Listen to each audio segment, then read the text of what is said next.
Kali ini saya akan menjelaskan cara menggunakan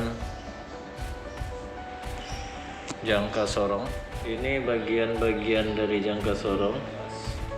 Bagian atas ini adalah disebut sebagai pengunci, sedangkan jangka sorong terdiri dari rahang atas dan ini disebut dengan rahang bawah, sedangkan di bagian ujungnya ketika kita dorong seperti ini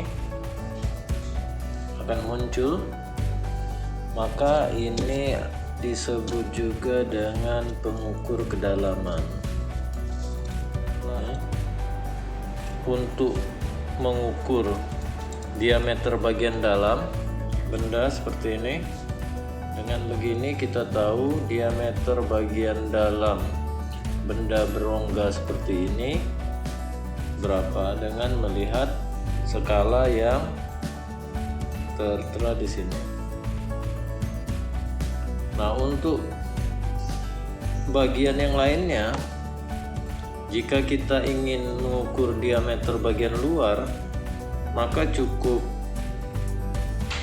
kita jepit di sini seperti ini.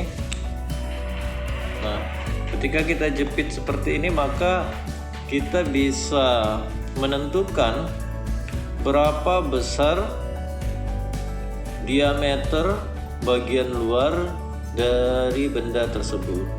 Nah, untuk cara penggunaannya, cara menghitungnya, maka kita bisa lihat di sini pada skala yang ada. Perhatikan skala yang ada. Kalau kita lihat skala yang ada ini, satuannya tertera di sini sentimeter. Bagian atas skala yang atas satuannya inci. Kalau kita bandingkan dengan penggaris, maka ini sama persis ukurannya dengan penggaris. Nah, dari sini maka kita dapat menentukan berapa besar diameter ketika sudah terkunci, sudah diukur seperti ini, maka bisa kita kunci agar dia tidak bergerak lagi. Nah, seperti ini. Setelah itu baru kita bisa baca skala yang tertera. Pertama adalah kita lihat skala utama. Ini skala utama yang ada di batang jangka sorong. Ini disebut skala utama. Bisa melihat ukurannya dari skala inci maupun dari skala milimeter. Yang umum di Indonesia menggunakan sentimeter, maka kita lihat pada bagian yang sentimeter. Kita lihat diameter bagian luar, misalnya diameter bagian luar benda ini, kita perhatikan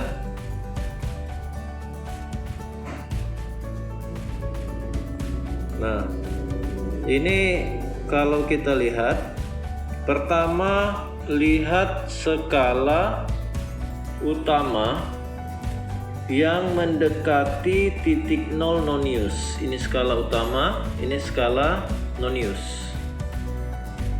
Kalau kita lihat di sini, maka skala utamanya adalah nilainya 1,6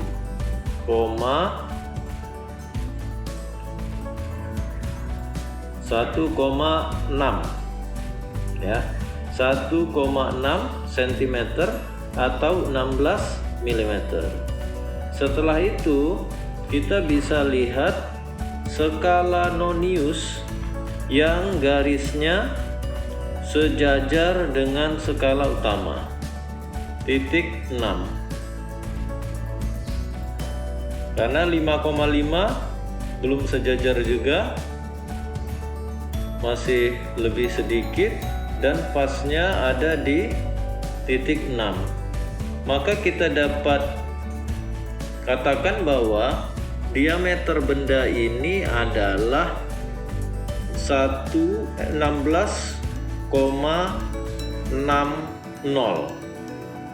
mm atau 1,66 cm.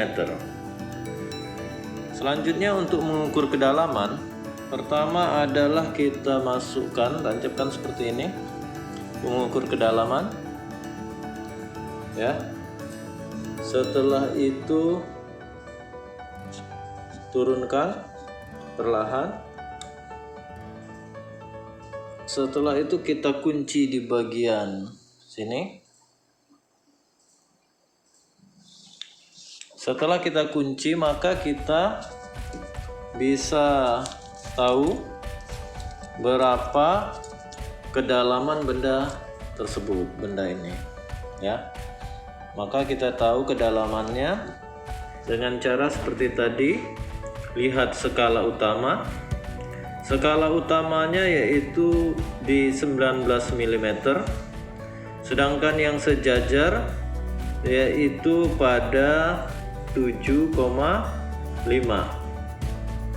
ya, harus jeli ya, 7,5. Karena 7,5, maka kita dapat katakan bahwa kedalaman benda tersebut 19,75 mm. Skala utamanya 19 mm dan skala noniusnya di 75.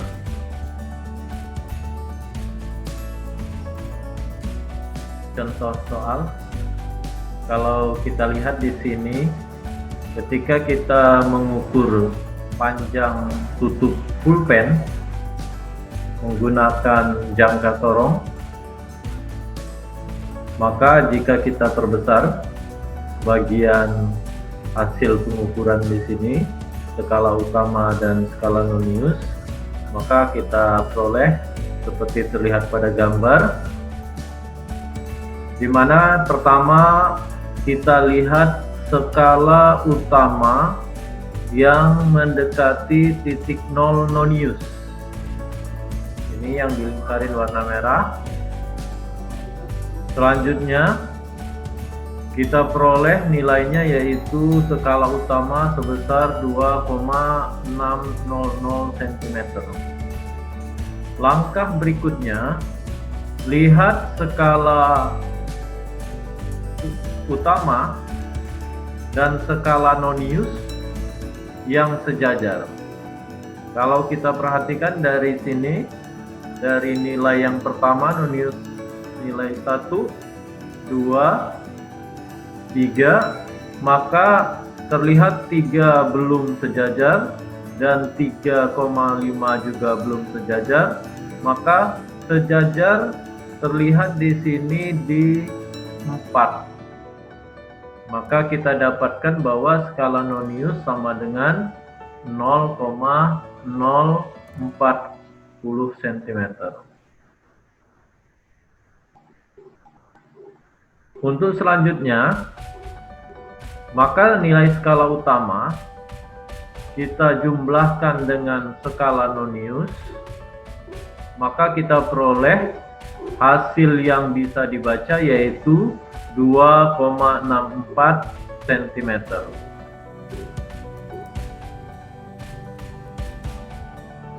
Ini ketika jangka sorong digunakan untuk mengukur diameter ujung pulpen, maka dapat kita gambarkan jika diperbesar seperti ini. Dari gambar ini, maka kita tahu yaitu untuk menentukan nilainya, lihat nilai skala utama yang mendekati titik 0 nonius. Di sini yaitu skala utama, garis skala utama yang mendekati titik 0 nonius yaitu pas di 1 cm, atau skala utama sama dengan 10,00 mm. Untuk selanjutnya, lihat skala Nonius yang garisnya sejajar dengan garis skala utama. Jika kita lihat di sini, untuk angka 1 belum segaris, 1,5 belum segaris, 2 belum segaris, 2,5 belum segaris, dan pada 3 sudah hampir segaris, dan ketika di 35 terlihat sekali ini sejajar, segaris, sedangkan pada 4 belum mencapai segaris. Maka di sini kita bisa tuliskan nilainya, yaitu skala Nonius sama dengan 0,35. Dari hasil skala utama dan skala Nonius lalu kita jumlahkan seperti ini, maka kita peroleh hasilnya sama dengan 10,35 mm. Demikian, saya ucapkan semoga bermanfaat.